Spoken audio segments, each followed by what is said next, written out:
Atlantic கடலுக்கு இணையான அமானுஷ்ய சக்தி நிறைந்ததா சொல்லப்படக்கூடியது தான் இந்த தொப்பூர் கணவா. இந்த தொப்பூர் கணவா எங்கே இருக்குன்னு பார்த்தீங்கன்னா, தருமபுரி மாவட்டத்தில் பெங்களூர் சேலம் தேசிய நெடுஞ்சாலை 47ல் இருக்குது. தொப்பூர் கணவா சாய்வான சாலையை கொண்ட இந்த பகுதி.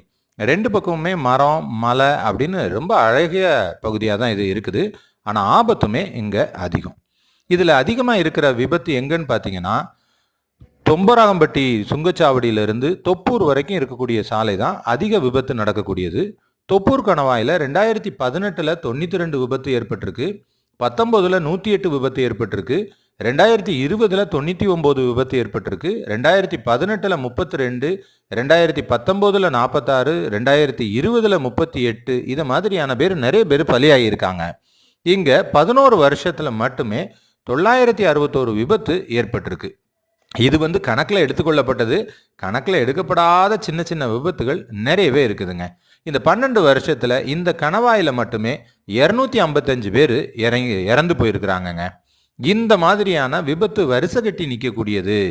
இது ஏன் அப்படின்னு பார்த்தீங்கன்னா, இந்த டோல்கேட்டில் அதிக வாகனங்கள் வரிசையாக நிற்கும். பின்னாடி வர்ற வாகனங்கள் கவனிக்காமல் வேகமாக மோதுவதும் வழக்கமாக தான் இருந்திருக்கு. சரி, இதில் அமானுஷ்ய சக்தி இருக்குதா அப்படின்னு பார்த்தீங்கன்னா, உண்மையான காரணம் என்னன்னா, பெங்களூர்ல இருந்து வரும்போது அந்த சாலையுடைய உயரம் கொஞ்சம் கொஞ்சமாக குறையும். அதுக்கு அடுத்து எதிர்பார்க்காத அளவுக்கு ரொம்பவே சரிவாக இருக்கும். இதில் சாதாரணமாக செல்லும்போது அதை நம்ம உணர முடியாது.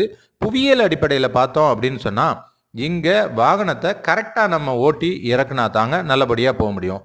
காரு ஓரளவுக்கு போயிடும்.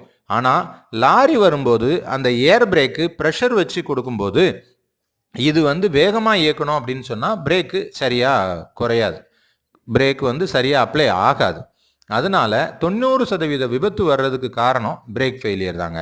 இதுக்கு என்ன செஞ்சுருக்காங்கன்னா, இப்போது ஸ்பீட் லிமிட்டை குறைச்சிருக்காங்க, ஸ்பீடு பிரேக்கர் நிறைய வச்சுருக்கிறாங்க. இந்த மாதிரியான விஷயங்கள்